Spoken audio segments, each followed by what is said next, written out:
Good morning, PT on Ice Daily Show. Zach Morgan here, lead faculty in our spine division, teaching both cervical and lumbar spine management. Wanted to point you in the direction of just a handful of the courses that we have coming up before we jump into the content this morning. So, this coming weekend, we will be in both National City, California, which is right outside of San Diego. Beautiful area to catch cervical management. And then on the East Coast in Bethesda, Maryland, right outside of DC area there. So if you're looking for a course this weekend, last minute, there's still a couple seats left in both of those. You could jump in. A little later in the month, we'll be in Fort Worth, Texas. So dead center of the country, same thing, cervical management. So that'll be May 20th and 21st. If you're looking for lumbar spine management, that'll be beginning of June. So we've got Charlotte, North Carolina, and then Casper, Wyoming, both on that very first weekend in June. That's June 3rd and 4th. Later in the month there, we'll also be over in Ardsley, New York. So if you're looking for any of the courses, jump in with us. We'd love to have you out. And we will be all around the country throughout the rest of the year. So it should not be hard to find any of the spine management courses. But we would love to catch you there on the road. So this morning, what I wanted to talk about is being the guinea pig. And what I mean is doing sort of some self-experimentation. And the reason I started thinking about this is as we were kind of wrapping up Sampler here in Hendersonville this weekend, the faculty we were meeting and sort of planning next year and talking about all of the things that we could incorporate. And it got me really scratching my head and thinking about how important it is to lead from the front and to be about it with lifestyle based interventions and doing those things to yourself, because it just lowers the barrier so much for your clients whenever you have personal experience with it and you can help them troubleshoot those things on their own. So we're going to do an awesome sampler next year on sort of aftermath or building a more resilient human and kind of where to take people past like physical therapy and build resilience. By the way, if you want to jump into sampler next year, there's really not very many seats left. So I think we're down to the single digits. So probably do so as soon as you possibly can.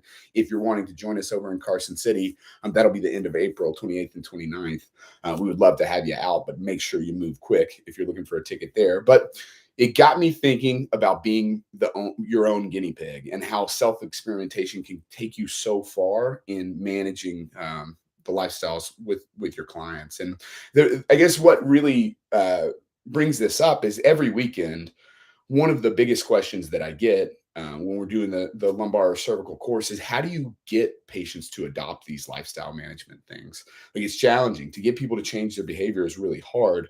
Like what are the ways that you do that? People are always asking me that.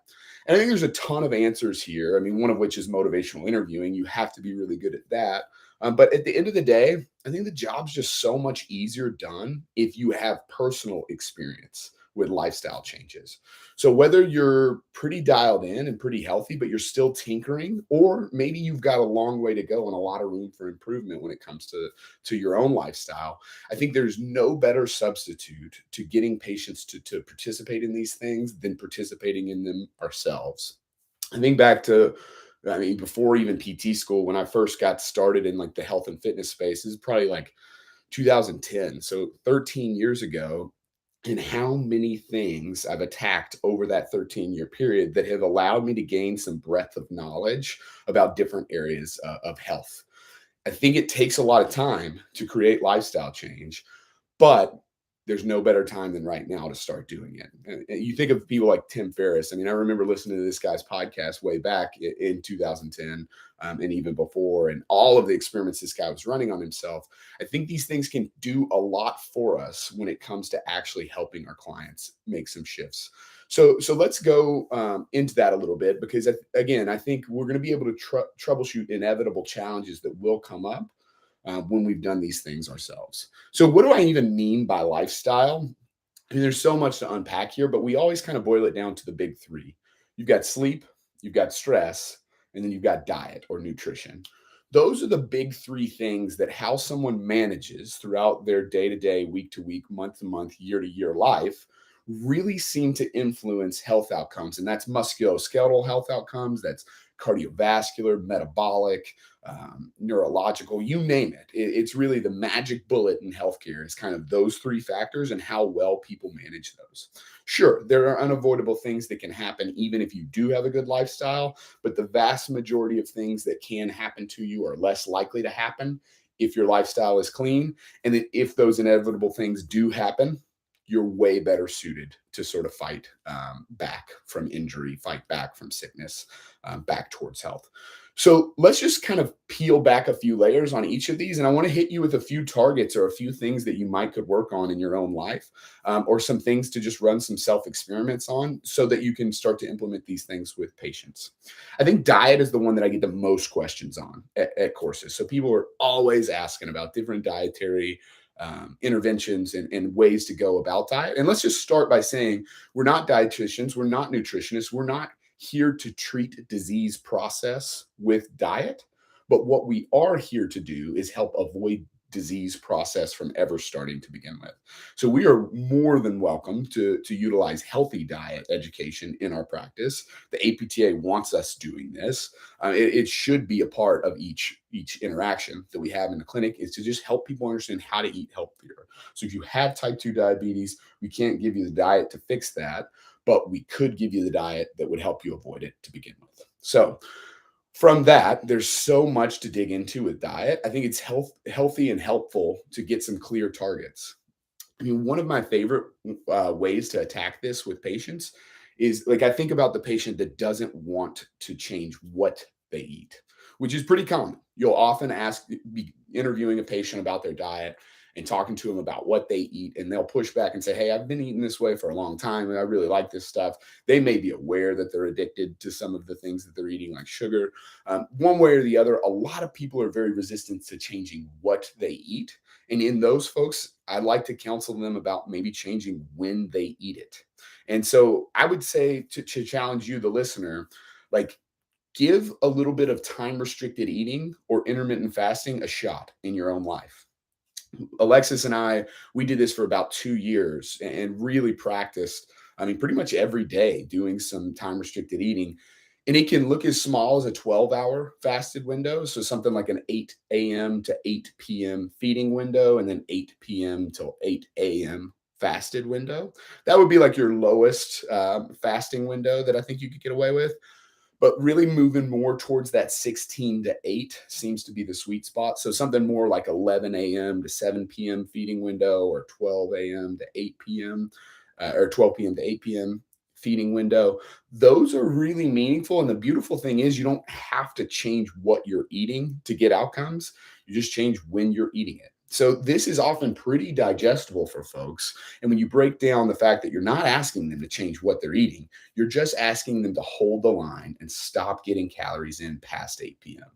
Just make it a hard cutoff. This is huge for folks for a lot of different reasons. So if you have some experience here, when the people come to you after a week of trying it and they say, "Hey, I'm really hungry in the morning," you can help them troubleshoot that because you've been through that hunger in the morning. You know that you just got to get outside and go for a walk. You've just got to get moving a little bit or something to take your mind off of it and make your way towards that 11 a.m. Start time for calories. Being able to say, "I've done this and here's what worked for me," is unrivaled when it comes to lifestyle management. Another one that's big with diet would be tracking protein. So if you're treating fairly active folks, or really even if you're not, but you're trying to develop strength, you have to have protein in your diet to build that strength. How much?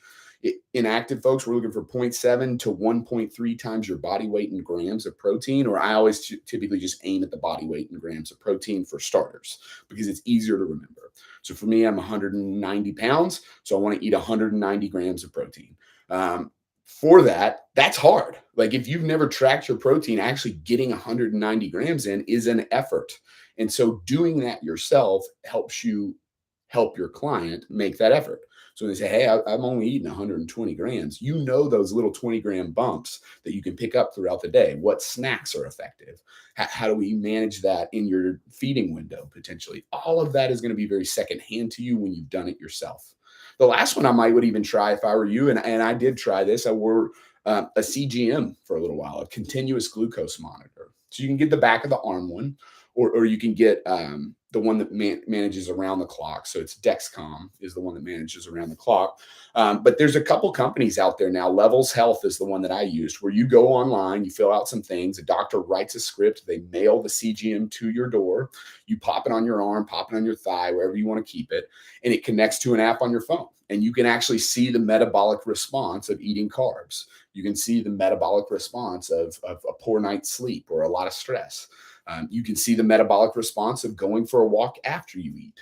All of these things are available to you commercially, and there is some financial demand here. So you know it's not for every client, but it is so enlightening to know what your metabolic system responds to and how you can manage that wave of blood sugar throughout the day to keep it relatively sinusoidal versus it spiking up and down all day. I can't tell you how educational wearing that continuous glucose monitor is.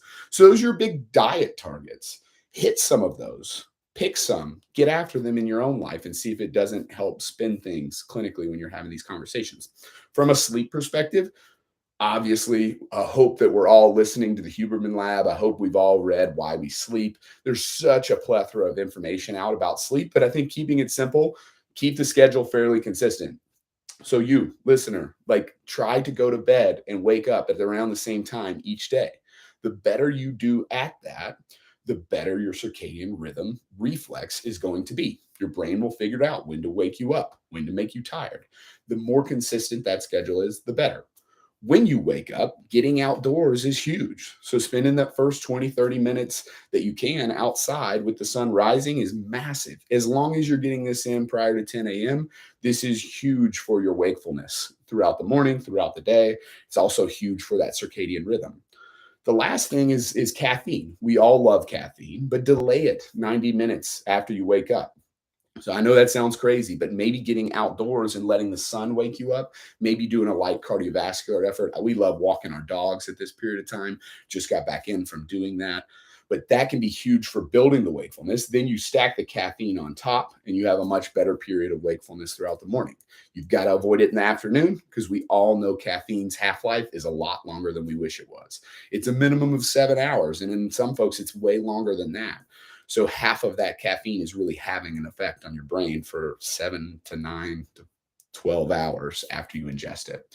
So these types of things, when you build these habits yourself, asking clients to do so is going to be much, much easier. The last is stress. So let's just hit a few stress things and things that you might target in your own stress that you might could build into your life that, again, would help facilitate our clients doing the same.